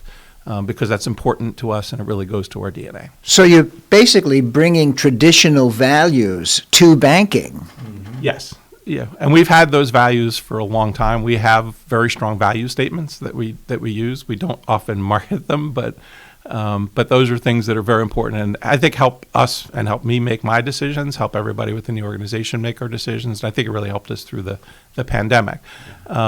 So those are things we talk, and we talk about them in the terms of beliefs, right? So we believe in being a major agent of positive change within our communities. I would think no less from a Rotarian who's that's running an organization with the same values, pretty much, that Rotary runs by, in terms of service, integrity, diversity, very close. Leadership. Those core values are very close to Ulster Savings Bank. And I just want to segue, if we can. It's not one of those things you ride on or walk. I just think that I do want to comment that the market, when you say you really don't market Ulster County Savings Bank, and in effect it's what you do, not what you say, that really is your Ulster County Savings Bank is everywhere. Right. 275 corporate sponsorships. Not corporate, that's probably the wrong word, but your bank, our bank, my daughter's mortgage, a lot of money, that my son's CD, all through your excellent bank. You really do walk the talk, and I think that is very, very important. And that's just basically, I just want to say. I agree. I mean, it's in every sense of the word, they're a community bank, and live it and breathe that. So I want to segue only because we have about 10 minutes, and I want to talk about the the Rotary meeting last night, which you conceived, and it was so well attended. We talked about it earlier. 36 people on the call, 14 of them new visitors, 12 of the 14 women. So that's a big deal. We were talking about diversity earlier. Mm-hmm. So there's one Rotary Club that will remain nameless, for obvious reasons, that has 45 men and 9 women. So those ratios are not good. No. But anyway, so let's, talk about the thought and talk about what came out of it, what you think came out of it and what the approach was. Sure. So the thought was, we the traditional Rotary meetings, you meet in person, you have a lunch meeting, a dinner meeting, or breakfast meeting. We've all had a transition, through the pandemic into more social type meeting. We're using Zoom and different functions. And what we haven't had as often is inviting in, outside guests that can learn about Rotary and grow our membership. So we thought about it for a while, and we have had a few meetings where we had some invited guests or some prospective members that came in, but you're holding your regular Rotary meeting. So I don't think they get a true perspective of what Rotary is all about. Correct. They only get the little snippet of whatever your topic for that Rotary meeting happens to be. In some cases, if we're holding a major fundraiser or we're doing an event, a good chunk of the meeting goes around that particular topic because it's a working meeting at times. So we thought about it and said, and usually there's one, right? There's one person that's the invited guest or maybe two, and they kind of feel like the outsiders because everybody else knows what's going on and they're kind of sitting there, and we found that, they don't want to ask questions as much. So we thought about, what about just making one meeting, invite a bunch of outside guests, ask all of our members to see if they can invite one person or at least one person or more, and gear the meeting to them. So that now they're not alone because there's a large group of them. So it's, I'm not the only person here that doesn't know what's going on. And then really gear it, so we don't do any part of our business meeting. We talk about Rotary and we talk about what Rotary does. And, and it's a great organization, as we know, and it's, an international organization, but we do things locally, we do things internationally, we do hands-on service projects, we raise funds, we do all of these different things. With a motto of service above self, and that I think really resonated with our members. Yeah. And then we asked all our members to get involved and talk a little bit, just a snippet. And we really wanted to just give them a little tease or a little information. Each of them we talked about it could probably talk about the topic, individual Rotary topic all night. 45 minutes. But we wanted to keep it to our normal hour meetings, and so that was the concept. What was nice, too, is that the guests got a chance to talk about themselves briefly, introduce themselves, and talk about their business as well. And, look, let's be honest, it's a service-oriented organization. However, I would rather do business with a Rotarian than not if I could have a choice, because I know the same values, integrity, exist. And I think those folks last night got that message. Yeah. I really do. Curious on the follow-up, what's going to happen. I presume whoever suggested the person to be at the meeting last night would follow up and say, well, hey, Tony, what did you think? Absolutely. We actually had an email go out last night to all the members. The secretary sent out membership applications to all of the sponsors who invited folks, and we will follow through. Start the dialogue. Yeah. Right. And we're hoping they come back to, we invited them back to any other meeting as well. We use our regular link so they know what it is and they can come in anytime. Yeah. How do you think the transition will be once we go back to in-person? Because people, it's interesting, what I'm finding is some clubs, people are really kind of embracing the Zoom and getting some decent turnout, and then some clubs are like, very little. I'd say 10, 20, people are saying, yeah, I'm not going on Zoom. What do you think it's going to be like when we go back in person? I heard you talking about this earlier as well with Elliott. I think it'll be a transition where we won't ever give it up completely. Right. And I think I think one of the reasons we had so many people on and even guests last night is it's a lot easier to not have to get dressed and go out after work. And they were all dressed there, but you know what I mean. I don't have to physically yes primp up and blah blah blah. Right. I can pop on. Yeah. If I have something else, I can pop on for. Even for a half hour of the meeting and hop off, and I don't feel like I don't have that travel back and forth. Yes. But as you're saying, I think about roughly about 50% of our club members or so maybe a little bit more, embrace the Zoom, and there's a group that are still waiting, can't wait for that physical meeting, and have not really been as active on Zoom. They're still active in Rotarian, but they just, it's just not their thing. Yeah. And so I think it's going to be a combination, and I think, with all clubs, need to adopt that, and I think there'll be absolutely potentially an online, and we while we'll be one club, we might find that the way that we meet, we might have pockets that gravitate toward different ways, and that's fine, as long as we keep the consistency of the club and what we do. We talked about this earlier, Richard. You touched on it. The Kingston Club, once upon a time, was one, then split up to two, a breakfast club and a lunch club. I think originally it was only a lunch club way back when. Very typical for legacy clubs, that have been around for 100 years. And now you're coming back together, but you haven't exactly maybe figured out when you go back in person, if you're going to go to an evening. I'm not putting you on the spot. I'm just saying, just some thought process that's got to go back into this. We've had great turnout for the evening meetings, which has been interesting. And I think our conversations have been around trying to keep that time. But that we may have people maybe a breakfast or occasionally. Mix it up. Can't make it and mix it up. Mix it up a little bit, or it's my mind. It's okay if 3 or 4 Rotarians can get together for coffee in the morning and do this meeting and talk about the piece. And we're good at, if we do a good enough job of communicating what the club is working on, so that we don't miss that. And the service projects are key. It's not just about meeting. It's cool to have, the social piece of it is cool, but really at the end of the day, what floats most people's boats is serving and helping others and doing a project. And you all have some brilliant projects locally and internationally. Richard and I were talking about the Kenya project. No. Years ago. Yeah. Yep. But so the point is, there's options there. So if someone wants to learn more or find out more about the Kingston Rotary, what's the best way to contact? Is there? Yes. Okay. I just want.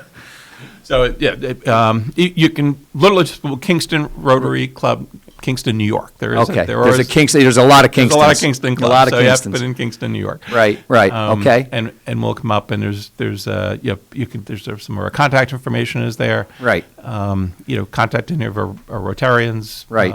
But we really do have some good information out there on that good. site. And the big site is Rotary.org, which is pretty simple. for the international site. And you can also there put in, anything like a zip code information. It'll give you local clubs and local information as well. It's interesting. It's I find a lot, the website is so massive. Sometimes I just Google something, and it'll pop up and bring you kind of to the page, because the website is, the Rotary.org website is massive. 1.2 million people have access to it. And you think about it, 200 countries, the languages are all different. A lot of languages are different. So I start thinking about how they manage this website, and then I stop thinking about it because I get a hernia. I just, it's amazing. But for instance, I just put in Rotary International Foundation, right, which is a 501c3 arm of Rotary. And you look, there's rhyme and verse about how money is spent on those 7 areas of focus, which, we talked about. Rotary is not just 1 or 2 areas, that they serve. It's very wide, extremely wide berth. In fact, someone asked at one of our district meetings, and we go pretty soon, I think, is do you expect Rotary to get involved in vaccine distribution? Because we do polio distribution, right. And our president, Holger Kanak, basically said it all depends on the country. In some countries, we can get in and use the same machinery and framework that we use to administer polio vaccines. It's possible, it's a little bit more involved with a medical team, because you have to actually administer a shot as opposed to a drop. But he said it's possible for us to do that. So just think about that as a. And I can see us, even if we're not able to, provide that physical medical person, just our contact in many of these countries, and how amazing Rotary has thought about may allow us to help get into some areas where other organizations or Yeah. governments or different people don't, and we've created so much credibility in those with our polio organization because was, as you know, that was Amazing. always thought of in some countries they didn't want to take it. because Yeah. we did a lot of education, so I think that'll have a lot of credibility as we go forward. Absolutely. We have about no time. 1 minute. Go ahead. Well, only that, we were talking about the vast expanse of the Rotary network, but as I mentioned the other night when we were all together, I'm reminded of what Margaret Mead said, never doubt that a small group of thoughtful, committed individuals can change the world. In fact, it's the only thing that ever has. And if we start small, think locally, act globally, to paraphrase Pete Seeger, we start home, we keep it honest, and it grows of itself. It takes a life of its own. It's very organic, and as the three of us I know we're all very proud to be Rotarians. It's a mission, actually, in a manner of speaking. Yep, it is. All right, Bill Calderara, thanks for all you do. Service, Ulster Savings Bank, a million other things. Run for office, Bill, president. I learned the lesson. All right, yeah, smart guy. All right, Lawrence, take us away. You're listening to Kingston Community Radio on WGHQ Kingston. On your radio at 920 AM and 92.5 FM, and also online at mykcr.org. On top of first-class care, you will never receive a bill. The only thing we had to worry about was just keeping Azalea comfortable. St. Jude saved her life. Finding cures, saving children. Learn more at stjude.org. A message from the American Migraine Foundation. It's an absolute nightmare. There's pain that does not stop. I feel trapped by migraine. Migraine is a disabling disease. I feel like I'm dying. You feel like the world's closing in on you. There's nothing you can do. It's like you're trapped in your head. There's no escaping it. You can't leave your body. Don't suffer alone. Make your move against migraine. Visit AmericanMigraineFoundation.org to find help, learn more, and get connected. We are Lions. We bring hope where it's needed. We are a global force for good. Support causes that matter. Change lives. Change communities. Change the world. We can do more together than we can alone. Join in. Experience the joy of serving. Be part of the movement. Give back. Let's unite the world for good. We are Lions. You can be too. Visit weserve.org. Everyone is talking about healthcare these days. America spends twice that of other developed countries on our healthcare system, yet our health ranks near the bottom. How can we stop spending so much and getting so little? By shifting to a system that gives more patients access to strong primary care. Primary care can help make America healthy again. To learn more about the benefits of primary care, visit www.healthisprimary.org. This message is brought to you by America's Family Physicians.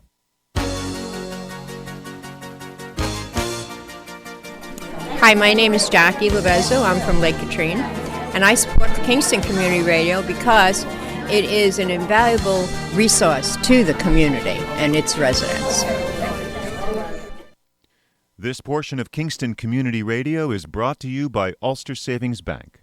Visit their newest branch, conveniently located at the Ulster Commons Plaza in Lake Katrine. Experience the difference that local community banking offers with the convenience of another great location, easy access, plenty of parking, and a 24-hour ATM. Ulster Savings Bank, invested in community, invested in you.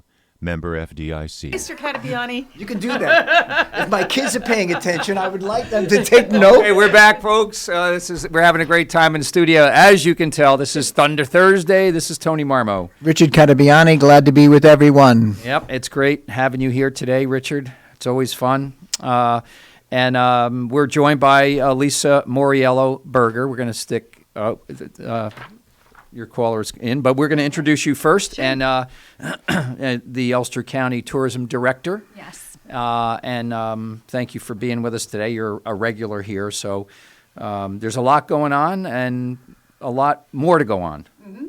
And Richard has he's done research on you. Oh, good. I can't wait. Well, The first thing I want to say, it's really great to see you again, Miss Moriello, because I remember you in my 11th grade American literature class, and I remember your brother Michael as well. So I would like to tell, when you next see your brother Michael, would you remind him that he still owes me a vocabulary quiz, please? He does. I'm certain. Okay, he does. okay. And I also want to say that when I first got a job at New Paltz High School, the name Moriello was really quite remarkable, and your dad, whom I've met many, many years ago, held the record for the 100-yard dash at New Paltz High School until well after both you and Michael graduated. Wow. And I'm very impressed with that. He is just an all-around great guy, just to and let you know. Thank you. Thank you for those kind words about him. Yeah, and a fantastic athlete. He held the 100-yard dash record, the long jump record, I think, and the triple jump jump record until I came into high school. And then the jumping records were broken, but the 100-yard dash was 10 flat. Wow. Yeah. He was quite an athlete. Wow. Yeah. So did he play other sports? he was a great football player, Yeah. a fantastic basketball player. He never loved baseball. It was the funniest thing. Interesting. He Probably always- moved too slow. That's what he said. He always wanted something that was faster. going. Yeah. And I remember he was also a ski instructor way back when. kidding. Oh yeah, He was a professional. He had the professional ski instructor designation. Wow. Yeah. That's how come we all still ski like crazy to this day.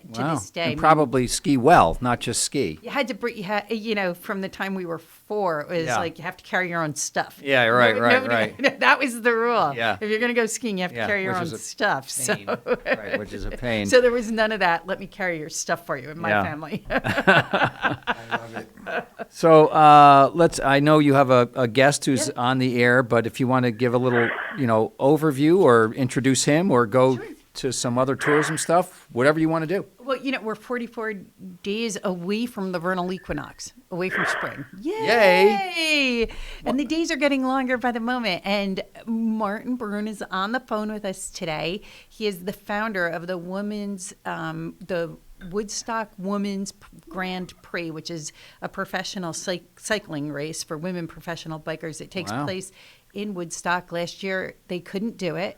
And he's looking at doing a different kind of a race, hopefully in Uptown Kingston. So this year. Is it a virtual race? Martin. Hello, Martin. Well, hello, everyone, and hey, Marty. The audience listening. I now know more about Lisa because no one ever had shared her background, and now knowing where she's coming from athletic-wise is probably one of the reasons over the last almost 9 years, Lisa's been my biggest champion for bringing competitive cycling to Ulster County. And we opted years ago to focus solely upon women for a multitude of reasons. Maybe we were trendsetters, who knows, but it's proven a boom for us. And the Women's Woodstock Cycling Grand Prix would have been, as Lisa pointed out, our 8th annual last year, but with everything going on in the world, we were one of the first events in solidarity to the movement to kind of deal with it, to literally cancel our event. We didn't postpone it. We didn't try to find another date. We actually canceled it. And in doing so, I think it made us feel good that we're supporting this focus upon wellness for the betterment of the world. And Ulster County, Pat Ryan, and Lisa were some of my biggest supporters in that decision. But what we ended up doing, everyone, is that we kind of thought about, wow, if we don't have it this year, because I think the second quarter of this year will probably be not about mass gathering, and certainly not about Canadian athletes crossing the border or coming from other states with all of the travel restrictions. We opted for this idea, and Lisa has been really intrigued by it, is to go, as you said, virtual. And it's now part of what we call esports.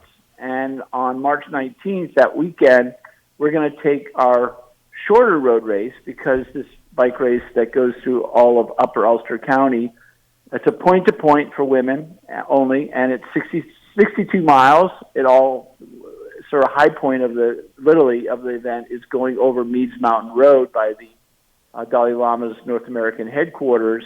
So it's a really incredible course. I mean, it's international caliber bicycle race course, but we also have a shorter version that includes the mountain and we're going to do that virtually. And we hope that'll be unique. And I think also for everyone on the call, it's something that one can watch on YouTube or Facebook. And we've been told that we may have a global audience of up to 70,000 people or more. And I think when you look at tourism, and from Lisa's perspective, that's a great way.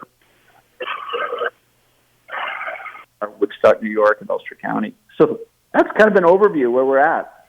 So, Martin, that's really quite remarkable. Can you talk a little bit more about the virtual component of the race? Because when we did a cap-to-cap run for a Rotary fundraiser, because the COVID basically squashed the real event in real time, we gave our runners a week ahead of the date and a week after the date to complete the event. Are you doing a window of time? Or is everything based in real time? In other words, do your cyclists have a week ahead of the event and a week behind the event to complete everything? Well, it's an interesting perspective. We could have done that, but what we're opting to do is, and this is also a fundraiser, the event is a fundraiser for the Boys and Girls Club of Ulster County and the Woodstock Fire Department. So what we do is, in this case, since it's new to us, and we're working with a British company called RTG.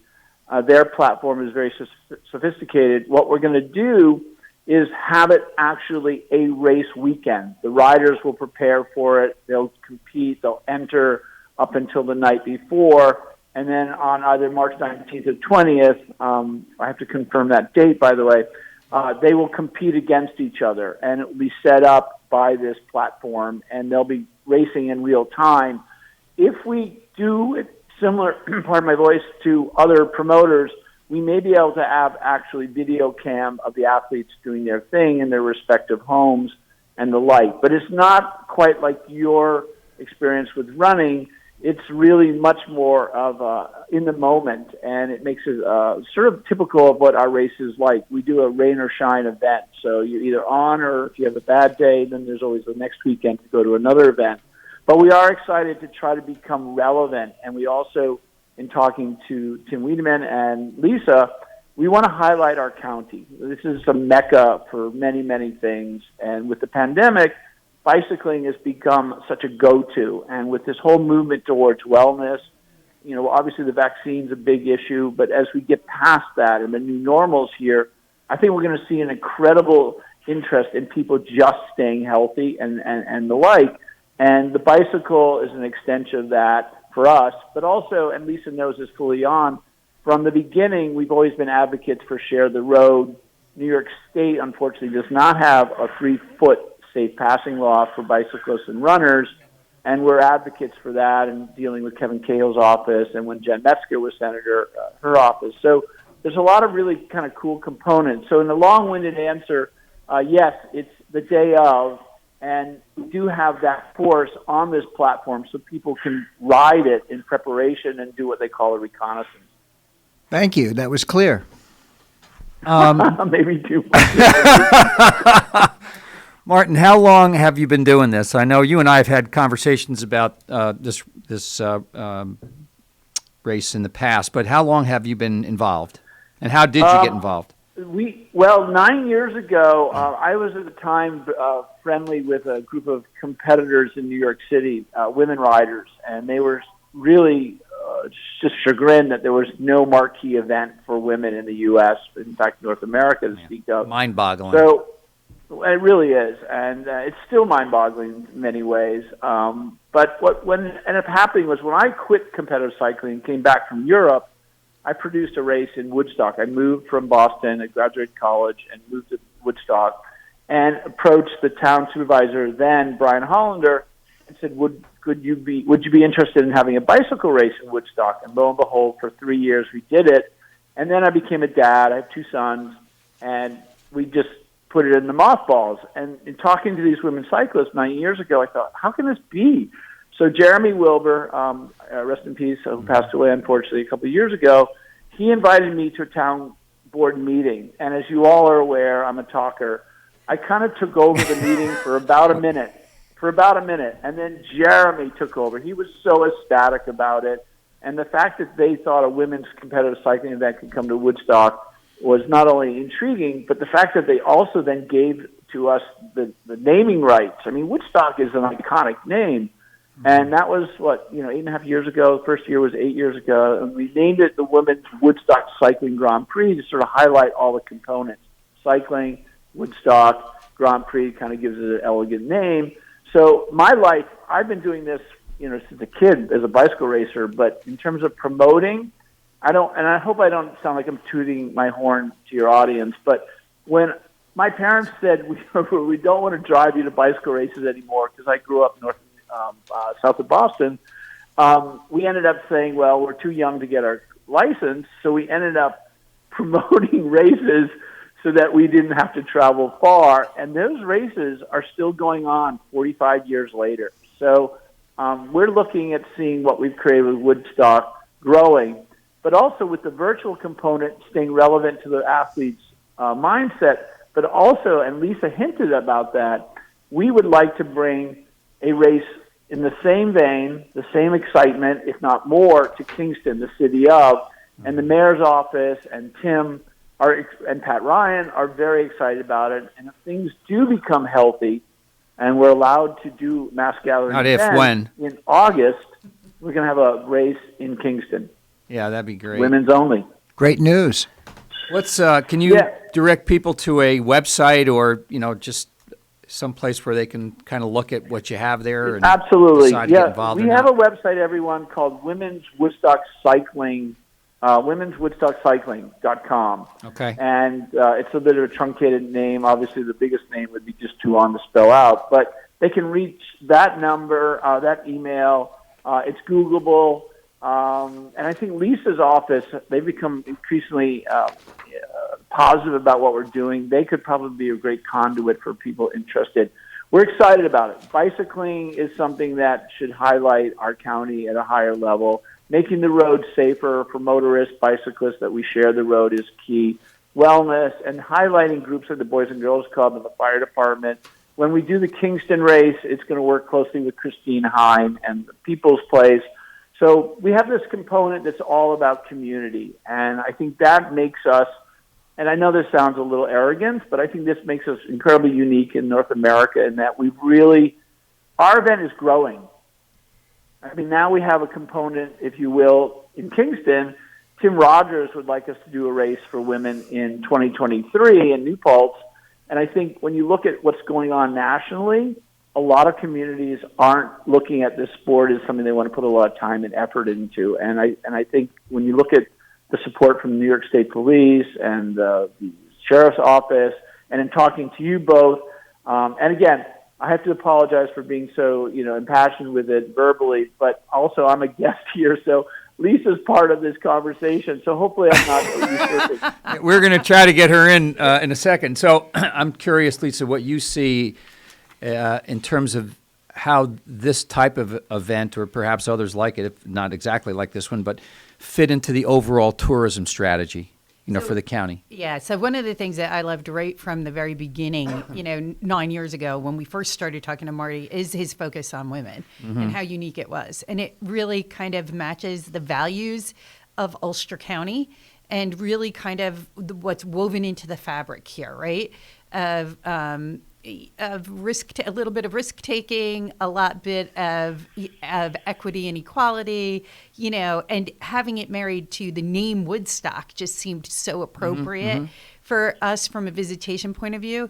But really what I think is so important for people to understand is beyond all of that, there are big dollars behind cycling in general, both the professional competitive edge as well as the recreational end.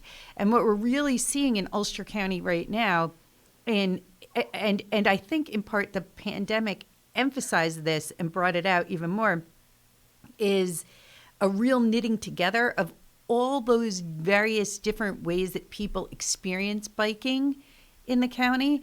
And we're getting to a critical mass where we can become a destination like there are in Colorado for people to come and bike. Right. We still have education that we need to do around the public in general. As Marty pointed out, the safety issues, some of the share the road things, and even bikers, we need to do a little bit of education with. Yep. It can be a little thank you. obnoxious on some of our rail trails or in some of our back roads, right? These big pelotons that take up everything.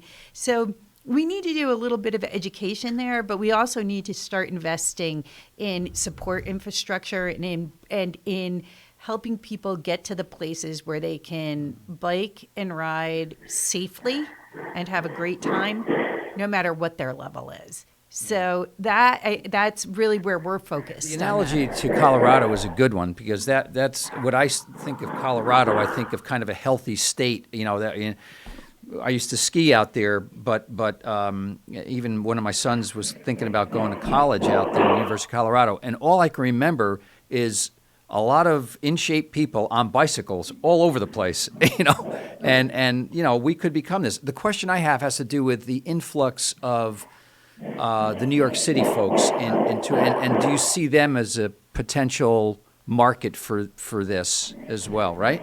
During the pandemic, they've been dying for some place to come, and lucky for us, for years, the message from Ulster County Tourism is, we're your backyard. Come play here. Yeah. And now the message that we're giving people is, seek whatever it is that excites you here, especially if it's connected to outdoor recreation. And people can bring their bikes up on Metro North. Yeah. Right across the walkway. Yeah. And be a part of our great trail system in no time. Our UCAP buses all have bike racks on the front of them, and that's super helpful for getting people around the county. But I think that people from New York City were looking for a place to be outside, and now and they've come here. Right, Marty, you have some construction going on in your background. Yeah, sorry about that, everyone. It's funny, and it's a friend of mine that's a friend of Lisa Berger's as well, Robert Earhart. Working on a project there. But I want to add something to the concept of health and wellness. I know that when we first started this project, Lisa and Mike Hine had made it very clear to me that one of their destinations mindsets was to create, if not the number one healthiest county in New York State, but it was in the top 10. And I think it did rise very high under Mike's tutelage, and I think Pat has got that in his wheelhouse to do as well, because I think, Lisa, we may be number 30 at the moment in terms of being healthy and whatever metrics they use to define that. But again, if we can get more people to be active, whether they're hiking, biking, or walking, it's just great for our county. And as all of us know, this is one of the most beautiful counties, maybe in the world. Yeah. I think so. Go ahead. No, I couldn't agree with you more, Martin. And when Lisa said earlier, we are your backyard, come play here, it is really quite remarkable because, you can bike across the walkway of the Hudson, which, by the way, was a Rotarian initiative. You should know that. Really? Oh, yes. Okay. Yep. Okay. I didn't know that either. I can tell you more about that later. But also, the Schwangunks, the Gunks, they are internationally famous because of the rock climbers, and the Gunks have the second hardest rock on the planet, other than the Pyrenees in Spain. So it's really quite remarkable. The new Ashokan Rail Trail, 11.6 miles, which I biked to and from, was wonderful, exhausting, but safe. Yeah. With resplendent views of the Ashokan Reservoir, with beautifully well-written and marked placards all the way.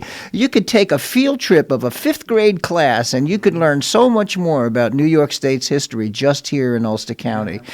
End of rant. Okay. I Good rant. I love it. I agree It's completely so with great. that, Mr. Cattabiani,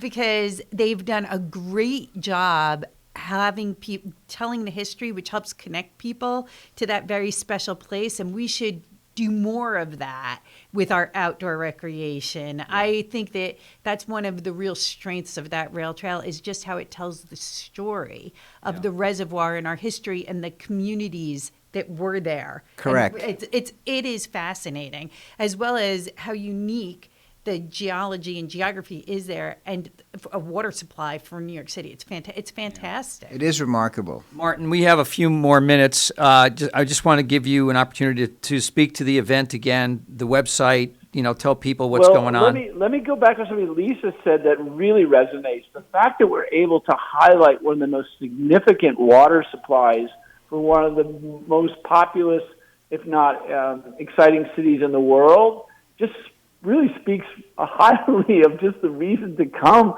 and visit Ulster County. And we have athletes who come from Boston, Toronto, Washington, Chicago to participate. And with this global virtual event, it's possible that athletes who are in England or Germany or elsewhere in the world, they may get inspired to actually come in 2022 to Ulster County and to our event when it goes live once again. And with the August event highlighting bicycling, because there's also a component of a public ride. There's the competitive Saturday event, and then Sunday there's a what you might call a Grand Fondo or a Sportive, which would be open to non-competitive cyclists or even competitive cyclists that just want to ride casually with their families. So we're excited about the virtual event. I think Lisa is just one of the greatest assets that we have. We learned this with the Tour of California, that the Department of Tourism took that and ran, and that had a global exposure of literally millions of people. And when you consider the reality of tourism and the economic impact, whatever we can do to highlight the benefits of a community or an area, I think it's really wonderful. And I'm just one piece in that with bicycling, but I think it's an important aspect because, like you mentioned of Colorado and Portland, Oregon, or Madison, Wisconsin, they are meccas for bicycling.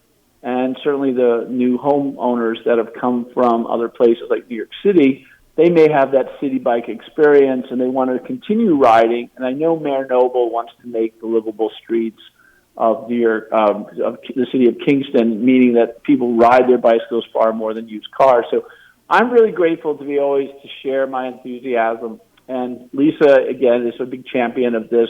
She and March Gallagher have never deviated from supporting me to stick with this all, as well as the great sponsors that have supported it for 8 years. So I'm really thankful, and I hope I don't appear to talk too much, but it's pretty obvious. Fine. Give the website one more time, Martin. www.womenswoodstockcycling.com. womenswoodstockcycling.com. And you can just come onto our website or give us a call. We can always get you there. Great. Well, the event, as Lisa said earlier, it really reflects the values of Ulster County, equity, equality, and a wee bit of risk-taking. I love that aspect. You've got to try it. You've got to try it. I wrote that, Lisa, down. I'm gonna yeah, it's a beauty. We kind of started with that discussion earlier in the morning, Richard, But, all right, Lisa Berger, thank you so much. You really are the heart and soul of Ulster County. So very good to see you again, Ms. Moriello. You too. I hope I see you again. Tony, bring him back. Yeah, well, he's a regular. All righty, Martin, thank you so much for being on. Good luck with the event. Thank you. Be Cheers, well, everyone. be safe. Bye. Good luck, Martin. Take care. Bye. All right, folks, thank you for supporting KCR. Thanks for listening to Thunder Thursday. Listen to the other shows. Monday through Friday, we're on from 7A to 9A. I was going to say 9P, but that would kill Lawrence. And so that'd be a long day. But we thank the supporters, folks that send in money. We thank our underwriters. Be safe, be well. God bless America. Thank you for sharing the morning with us and participating in Kingston Community Radio, KCR.